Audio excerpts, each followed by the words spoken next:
কিছুদিন ধরে এই বীজগুলো কিন্তু খুবই ভাইরাল হচ্ছিল সোশ্যাল মিডিয়াতে, যেমন ফেসবুক, ইউটিউব, ইনস্টাগ্রাম সব জায়গাতেই। তো আমিও বেশি দেরি না করে কিন্তু কিনে নিয়ে চলে এসেছি বাড়িতে। সো হ্যালো এভরিওয়ান, কেমন আছো তোমরা সবাই? আবারও চলে এসেছি তোমাদের কাছে একটি ছোট ব্লগ নিয়ে। তোমরা ডোবাটা দেখা মাত্রই বুঝতে পেরে গেছো যে আমি কিসের বীজ কিনে নিয়ে এসেছি বাড়িতে।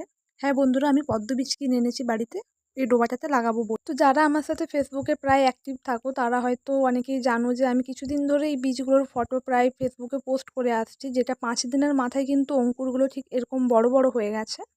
সেরকম কিছু না, বীজগুলো কিনে আনা মাত্রই আমি প্রায় ওভারনাইট জলে ভিজিয়ে রেখেছিলাম, যেটা প্রায় প্রথম দিনের পর থেকে মানে দ্বিতীয় দিন থেকে কিন্তু এর অঙ্কুর বেরোনোটা একদম স্টার্ট হয়ে গিয়েছিল।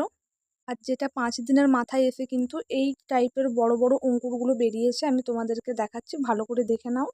আগের ভিডিওতে তোমাদেরকে যেগুলো দেখালাম ডোবাতে যে গাছগুলো রয়েছে ওগুলো কিন্তু পদ্ম ফুলের গাছ না, ওগুলো হচ্ছে শালুক ফুল, যেগুলো কোনো পুজোতে কাজে লাগে না, এমনি আমরা সাজন্ত লাগিয়ে রেখেছি ডোবাতে। আমাদের কোনো বড় পুকুর না থাকার কারণে ছোট্ট ডোবাটিতে কিন্তু আমার বাবা বিভিন্ন ধরনের মাছও ছেড়ে রেখেছে। আর এদিকে দেখো বন্ধুরা, এই বীজগুলোর কিন্তু অঙ্কুর বেরোয়নি, তার জন্য আমি আবারও এদেরকে নতুন করে জলটা পাল্টে নতুন জলে আবার এদেরকে দিয়ে দিলাম ওভারনাইটের জন্য। আর যে বীজগুলোর অঙ্কুর বেরিয়েছে সেগুলো ভাইকে দিয়ে দিলাম, বললাম যে ডোবাতে লাগিয়ে দিতে। তো ভাই দেখো এখানে নেমে পড়েছে জলে বীজগুলো লাগানোর জন্য। তো ভাইকে বললাম ডোবার চারিপাশে কিন্তু এগুলো লাগিয়ে দে কম বেশি করে।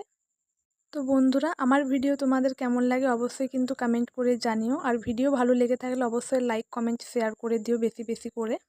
তো দেখো ভাইয়ের কিন্তু গোটা চতুর্দিকে ঘুরে ঘুরে বীজগুলো পোঁতা হয়ে গেছে কাদার মধ্যে। এবার দেখার পালা কতদিন পর গাছ হয় বা কতদিন পর ফুল ধরে।